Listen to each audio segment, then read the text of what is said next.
Ya pemirsa, Anda kembali di catatan demokrasi, kita lanjutkan perbincangan kita kembali. Tadi saya sempat memberikan pertanyaan bergantung untuk Kiai Zaitun. Kiai, mengapa hal ini kemudian terjadi lagi bahkan sudah sejak lama hingga saat ini? Apakah memang kemudian pemerintah kita atau Polri kita yang kurang tegas atau justru memang masyarakat kita yang semakin kesini kemudian semakin kurang toleran? Yang pertama, inilah salah satu dari akibat keterbukaan itu, ya. Jadi keterbukaan membuat orang merasa bebas, kan seperti itu. Yang kedua, ada perkembangan media sosial yang begitu pesat. Setiap orang ya gampang ketika dia ingin tampil, ya. Dan ada catatan lama orang Arab mengatakan khalib tu'raf. Kalau mau terkenal bikin yang aneh, ya.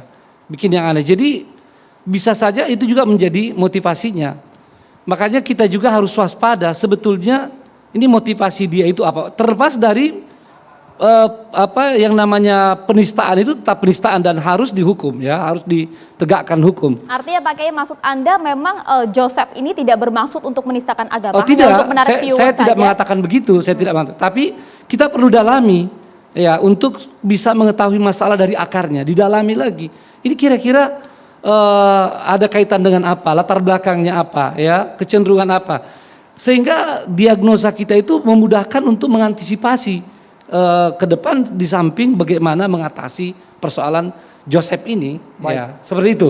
Nah ini yang ketiga, tentu tidak terlepas dari apa yang terjadi misalnya selama ini bahwa terkesan, nah ini paling tidak ya supaya kita lebih teliti berbahasa, terkesan ada kelemahan penegakan hukum, ya, bagi pihak-pihak tertentu di dalam masalah ini, ya. Nah sehingga ini tentu bisa membuat orang merasa bebas untuk melakukan itu, karena kalau sudah ada 1-2 orang yang melakukannya, yang lain tertarik untuk coba-coba juga.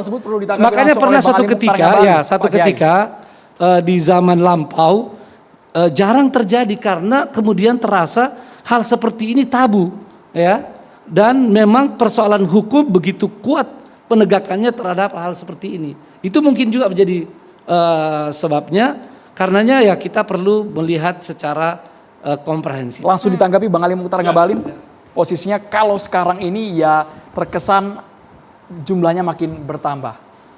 Bismillahirrahmanirrahim. Assalamualaikum warahmatullahi wabarakatuh. Memang kalau kita hanya mengharapkan polisi untuk upaya-upaya penegakan hukum, itu polisi tidak mampu. Karena negara dalam prediksi Bappenas tahun 2020 kemarin itu memprediksi bahwa 1 orang polisi itu oleh kesanggupan negara itu menangani 621 orang rakyat Indonesia.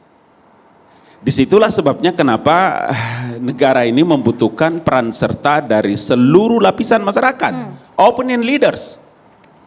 Jadi tentu saja kalau kelakuannya si Joseph ini begini, itu akan terjadi juga di Katolik, di Protestan, Hindu, Buddha, Islam. Nah, kenapa saya hari-hari berteriak kemudian melakukan perlawanan terhadap kawan-kawan sahabat-sahabat saya yang ada di mimbar dan suka berpidato, kemudian menggunakan diksi-diksi ancaman, hujatan, caci maki. Karena begini masalahnya akan muncul seperti begini. Di Quran surat Al-An'am ayat 108 itu jelas-jelas Tuhan Allah Subhanahu wa taala menjelaskan itu. Jangan engkau menghina, jangan engkau mencaci, jangan engkau mencerca sembahan-sembahan orang lain selain daripada Allah, karena mereka akan memperlakukan itu yang sama kepada Allah Subhanahu wa taala. Karena dalam Islam itu taatilah Allah, taatilah Rasul Allah, Muhammad yang dihujat. Sementara dalam keyakinan Islam itu Muhammad itu tidak diutus hanya untuk orang Islam, tapi dia menjadi rahmat bagi alam semesta. Disinilah menjadi tanggung jawab kita semua. Alhamdulillah ada majelis ulama, ada abang saya profesor, ada abang saya juga senior saya dari Iluni UI, dan saya hadir juga ini sebagai selain sebagai orang KSP, saya ini juga ketua umum Badan Koordinasi Mubalik seluruh Indonesia. Sehingga penting momentum forum-forum catatan demokrasi ini menjadi satu pembelajaran. Jadi kalau hari ini kita kemudian menghujat, mencerca, kemudian mendesak kepolisian negara untuk bisa penegakan hukum, maka hal yang sama itu akan terjadi kepada. Itu sebabnya kenapa kita terus menerus bicara tentang bagaimana Pancasila ini sebagai satu sistem nilai yang bisa mengikat kita semua, sehingga hal-hal seperti ini tidak boleh terjadi. Saya pikir ini menjadi satu catatan penting dan tidak ada kata lain kecuali kita harus memberikan dukungan penuh kepada kepolisian negara untuk melakukan lidik dan sidik. Sekarang sedang dilakukan, sehingga saya kira tidak ada cara lain bagi kita kecuali tentu tadi seperti Ustadz Zaitun mengatakan bahwa kita punya tanggung jawab untuk menenangkan umat. Saudara-saudara, tidak saja orang Islam, tapi ada orang Katolik, orang Protestan juga marah. Negara juga orang memastikan Hindu, ini akan Buddha diproses juga secara marah. hukum seadil-adilnya. Pasti. Karena tidak ada orang yang bisa tidak tunduk di Republik ini terhadap hukum. Oke, baik. Gitu. Tidak ada orang di Republik ini yang tidak tunduk Harus akan tunduk hukum. terhadap seluruh Bang Ade, ketentuan hukum dan perundang-undangan. siap. Mas Ade Armando, sebenarnya ini fenomena apa? Ataukah memang mungkin masyarakat kita saja yang sensi, dikit-dikit dibilang penistaan, dikit-dikit dibilang penistaan? Agak sulit untuk mengatakan apa yang dilakukan si Joseph itu sebagai sensitif ya. Karena kita terlalu emosional. Enggak semua orang saya rasa marah sekarang. Enggak ada yang enggak marah dengan si Joseph ini. Termasuk banyak teman-teman saya orang Kristen sendiri yang marah dengan apa yang dilakukan. Karena buat mereka itu sangat tidak Kristiani. Tapi saya setuju ada persoalan dengan equality before law tadi. Kesamaan di depan hukum. Karena pada saat yang sama memang betul saya setuju ada begitu banyak penghinaan agama terjadi melalui media sosial yang dibiarkan. Ya misalnya saja saya kasih contoh seorang ustadz bernama Yahya Waloni. Itu terus menerus banyak sekali videonya yang menghujat Kristen dan mengatakan Injil itu sebagai kitab suci palsu. Atau barangkali Anda masih ingat yang namanya Ustadz Abdul Somad bilang di salib itu ada jin kafir. Atau Rizik Sihab yang mengejek bahwa siapa bidannya Yesus. Atau berbagai, ada Felix Xiao yang mu'alaf juga. Dan itu ada persoalan nih dengan para mu'alaf yang ketika dia masuk ke Islam, instead of membangun hubungan baik antara kedua agama, itu sering sekali mengejek, menghina. Dan dengan Islam misalnya ini saintifik ya. Ya jadi memang kita setuju, saya setuju. Siapapun yang menghina agama, apakah itu orang tadi Islam terhadap Hindu, Islam terhadap Kristen, Kristen terhadap Islam, apapun di Indonesia. Sebetulnya kan di dunia ini emang betul yang dikatakan si Joseph. Di Eropa misalnya menghina agama itu sesuatu yang menjadi bagian dari hak asasi manusia kan. Ya, Universal Declaration of Human Rights mengatakan itu bukan sesuatu yang boleh dihukum. Tapi kasus Indonesia saya rasa beda. Di Indonesia agama itu menempati posisi yang sangat penting. Kita semua memuliakan agama. Kita menganggap agama itu sebagai sesuatu yang luhur, sesuatu yang datang dari Allah. Kita semua mencintai agama manapun. Jadi begitu hubungan antar umat beragama ini diganggu, itu kita sudah mengalami berbagai kasus kan. Konflik Ambon dulu antara Islam dan Kristen itu memakan saya yakin ribuan orang ya. Betul ya. Jadi kita nggak boleh mengulang kesalahan yang sama. Jadi saya setuju bahwa polisi bertindak tegas, keras terhadap si Joseph ini. Walaupun ada satu hal sebelum saya akhiri penjelasan saya. Saya tuh heran dengan apa yang dia lakukan. Dia orang terdidik, ya. Apalagi tadi yang dibilang dari sebuah perguruan tinggi terkemuka lah di Jawa Tengah. Menjadi salah satu pendeta juga di sana. Salah satu pendeta di sana. Jadi dia tahu persis. Ya, betapa kata-katanya itu mengatakan dia Nabi ke-26 untuk mengoreksi Nabi ke-25 yang salah itu, yang bohong itu, dan Nabi Muhammad itu mesum something gitu ya. Itu bahwa sampai hari ini umat Islam itu belum bakar-bakar, itu menunjukkan betapa dewasanya umat Islam di Indonesia kan. Kalau ini terjadinya di Pakistan, Bangladesh segala macam, yang diserang itu bukan Josephnya, gerejanya yang diserang kan. Tapi alhamdulillah ini harus dipuji nih bahwa MUI harus dipuji, para ulama kita harus dipuji. Artinya orang-orang Islam di Indonesia itu tidak mudah terbakar. Tapi kan ini diutarakan di ruang publik, ditonton seluruh umat beragama yang lintas beragama. Exactly, itu maksud saya. Joseph ini maksudnya apa? Kamu ngomong begitu, kamu tahu persis Saya sakit hati, saya barangkali adalah seorang muslim yang dikatakan cenderung untuk menginterpretasikan agama secara cukup pluralis gitu ya. Saya aja marah. Begitu saya baca itu, sorry, saya nggak boleh mengucapkan kata-kata kasar kan. Terus saya bilang, kurang ajar orang ini.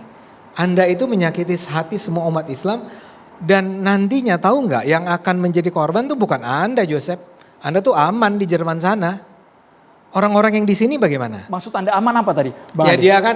dia bilang bahwa dia tuh udah bukan warga negara Indonesia, di untouchable lah. Tapi sekarang kita baru tahu ternyata menurut polisi tidak. Ya WNI. Ternyata dia sebenarnya WNI. Tapi kan dia harus tahu bahwa ini bikin marah orang, ini akan membakar kemarahan, kebencian, yang mudah-mudahan umat Islam kita udah cukup dewasa untuk tidak menganggap Joseph ini perwakilan dari agama Kristen kan. Mudah-mudahan saja. Tidak representatif dari umat Kristen. Tapi bahwa dia melakukan ini, saya sih menganggap ada sesuatu yang bau amis nih di belakang ini. Bau amis ini artinya apa ini? Apakah dengan kedangkalan ilmu yang ia sampaikan kepada mungkin masyarakat? dangkal. Dia pendeta. Barangkali lagi sakau itu pasti. Tapi sering sekali Bang Abalin. Sering sekali dalam setiap atau nih ya, ini kan atau kita spekulasi kan. Atau barangkali dia itu sebetulnya berharap memang akan dikejar oleh polisi Indonesia, dinyatakan sebagai penista agama, dan kemudian dengan alasan itulah dia akan minta negara-negara Eropa untuk menerima dia sebagai warga negara. Karena kita tahu di banyak negara seperti Norwegia, Swedia segala macam, itu kalau Anda mengaku Anda dipersekusi di negara asal, itu mereka biasa jatuh hati dan akan menerima dia sebagai warga negara tanpa harus melewati prosedur yang teraniaya, terzalimi, dikejar-kejar oleh negara, dikejar umat Islam. Maaf ya, itu kan gampang tuh bikin narasi semacam itu. Saya cuma berpikir, ini kan tadi pertanyaan, motivasi orang ini apa sih? Mau bikin marah umat Islam tuh kenapa sih? Dan dia tahu bahwa pertama dia Tionghoa, kedua dia Kristen, dia pendeta pula. Itu kan udah kombinasi dari hal-hal yang akan mudah membangkitkan kemarahan orang. Tapi saya nggak tahu. Kalau itunya, saya cuma bisa menduga-duga kenapa dia melakukan itu. Oke. Tapi kalau alasan apapun itu tentunya tidak ada satupun agama kemudian yang membenarkan hal Tidak ini. ada. Tadi Anda turut setuju juga bahwa Polri menindak tegas kasus-kasus semacam ini. Ya. Tapi pertanyaan yang juga sempat dikutip juga kalau kita melihat akun dari Joseph ini sendiri, mengapa sih kemudian kalau ada yang menghujat agama Islam misalnya, kemudian baru diproses secara hukum. Tapi banyak juga ternyata agama-agama lain, termasuk agama Islam, kemudian yang oknum agama Islam kemudian yang melecehkan agama-agama lain, kenapa kok tidak diproses? Salah satunya mungkin, maaf Mas Adi dulu juga pernah turut dilaporkan dalam kasus ini beberapa kali. Apakah Anda kemudian tidak merasa bahwa terlalu sensi masyarakat kita? Oh enggak, dilaporkan tapi kan untuk dengan segera dibatalkan karena ternyata tidak ada alasan hukum kan. Kalau saya mengatakan bahwa misalnya Allah itu bukan orang Arab gitu kan, yang terkenal tuh kasus itu kan. Ya saya bilang ya Allah itu memang bukan orang. Jadi bagaimana mungkin saya dianggap melecehkan agama karena saya mengatakan Allah bukan orang Arab kan. Jadi memang kemudian itu dianggap bukan sebagai perkara kan. Tapi kan itu gini, kita harus membedakan antara orang yang berusaha menista, menodai, menghina agama dengan orang yang barangkali karena pertimbangan, taruhlah kalau Anda belajar tentang kalau Anda berada di Universitas Islam Negeri UIN, itu ada belajar tentang Kristen. Ya, dan saya yakin di sekolah tinggi teologi juga ada pelajaran tentang Islam, Islamologi. Dan kemudian dikatakan bahwa ayat ini adalah sesuatu yang punya konteks tertentu yang sebetulnya maknanya berbeda dari apa yang kita tafsirkan. Tapi kalau saya mau bilang gini, butuh tafsiran yang lebih ya dalam itu, ya memang. Kalau cuman perbedaan tafsir itu kan bukan menodai, bukan menghina. Tapi kalau apa yang dilakukan Joseph, apa yang dilakukan oleh Yahya Waloni, menurut saya nggak mungkin Anda punya interpretasi lain yang membenarkan hal ini. Yang membenarkan kecuali bahwa memang dia menghina. Dan terus terang, Joseph ini pintar. Kan dia bilang di Eropa saya nggak bisa ditangkap. Which yang betul itu. Memang di Eropa Anda tahu agama itu bisa dibikin joke. Baik, tapi saat ini masyarakat butuh proses hukum yang jelas. Bang Nasrullah, kita ingin tanggapannya. Bang Nasrullah, seperti apa Bang Nasrullah? Anda melihat bahwa apakah memang betul di Indonesia saat ini untuk proses hukumnya sendiri kita berharapkan segera diciduk seperti itu Joseph ini, Bang? Ya, pertama saya ingin sampaikan bahwa dalam literatur hukum, perbandingan hukum pidana, kita melihat tidak semua negara Eropa boleh membolehkan penistaan terhadap agama. Salah satunya Jerman. Jerman tidak membolehkan penistaan terhadap agama. Kemudian di Asia juga ada misalnya Thailand. Thailand juga tidak membolehkan penistaan terhadap agama, terutama terhadap agama Buddha. Ya. Kemudian ada juga Pakistan. Sangat keras bahkan, pelaku penistaan agama dihukum mati. Bisa dihukum mati. Nah, maaf ya, pelaku penistaan terhadap Nabi itu bisa dihukum mati. Jadi kalau ancaman hukuman 6 tahun di Indonesia, kemudian 5 tahun di Indonesia itu sangat ringan. Sangat ya, ringan. Sangat ringan. Jadi gini, saya ingin katakan bahwa saya tidak mungkin perlu mengulang lagi pasal 156 KUHP karena seluruh rakyat Indonesia sudah memahami pasal 156 KUHP. Kenapa pasal 156A KUHP itu dibentuk dalam kasus Ahok? Sangat jelas berkali-kali saya menguraikan dan berbagai narasumber setelah menguraikan kenapa ada pasal 156A KUHP itu, dan bahkan bagaimana menerjemahkan, dan beberapa kasus sudah ditarik dengan pasal 156A. Namun saya ingin mengingatkan bahwa timbulnya Perpres nomor 1 tahun Penpres nomor 1 tahun 65 itu jarang dibaca orang di penjelasan umum. Penjelasan umumnya mengatakan bahwa Piagam Jakarta tanggal 22 Juli 1945 menjiwai dan merupakan satu rangkaian kesatuan dengan konstitusi tersebut terkait dengan lahirnya Perpres ini. Kemudian ada satu kalimat lagi yang sangat menarik bagi saya. Sebagai dasar pertama, ketuhanan yang Maha Esa bukan saja meletakkan dasar moral di atas negara dan pemerintah, tetapi juga memastikan adanya kesatuan nasional dan yang berajaskan keagamaan. Yang Anda maksud? Ini penjelasan umum yang ada di Perpres yang memasukkan pasal 156A. Pasal 156A KUHP itu dibuat dari Perpres nomor 1 tahun 65 ini. Nah, kemudian tadi yang disampaikan teman Ade Armando juga, saya ingin sampaikan begini. Di bagian penjelasan pasal 4 itu yang terkait dengan pasal 156A itu disebutkan. Dengan demikian maka uraian-uraian tertulis maupun lisan yang dilakukan secara objektif, saklik dan ilmiah mengenai suatu agama yang disertai dengan usaha untuk menghindari adanya kata-kata atau susunan kata-kata yang bersifat permusuhan atau penghinaan bukanlah tindak pidana menurut pasal ini. Jadi itu dibolehkan, kajian-kajian ilmiah, diskusi-diskusi di kampus, dan itu boleh ya. Jangan sampai salah nanti, bahkan perbedaan-perbedaan pendapat kajian itu sangat sering terjadi kalau apalagi misalnya dilakukan di tempat tertutup dengan jamaahnya sendiri. Kan ada ilmu perbandingan agama. Ketika kita membahas perbandingan agama, maka tidak ada pilihan, semua agama menyatakan bahwa agamanya lah yang paling benar menurut ajarannya. Tapi posisinya ini di ruang publik, Bang Nasrullah. Nah, makanya kalau dalam kasus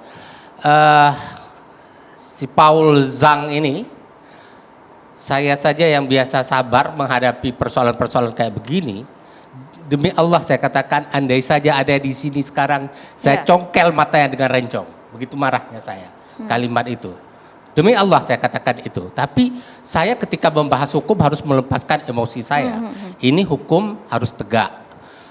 Kemudian saya ingin menjelaskan beberapa hal tadi. Gini, dia sudah masuk DPO, ya. Oke, berarti dia tidak ada di sini. Dia tidak bisa diperiksa sampai dengan dia ditemukan, tidak bisa dibawa ke pengadilan. Tapi penyidikan tetap bisa diteruskan. Ya, bukan lidik, penyidikan bahkan.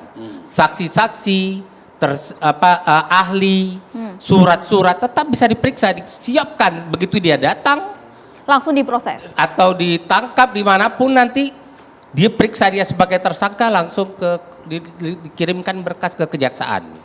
Satu, kemudian tadi kan ada diskusi ini dia sudah WNA atau bukan WNI lagi, nggak ada masalah.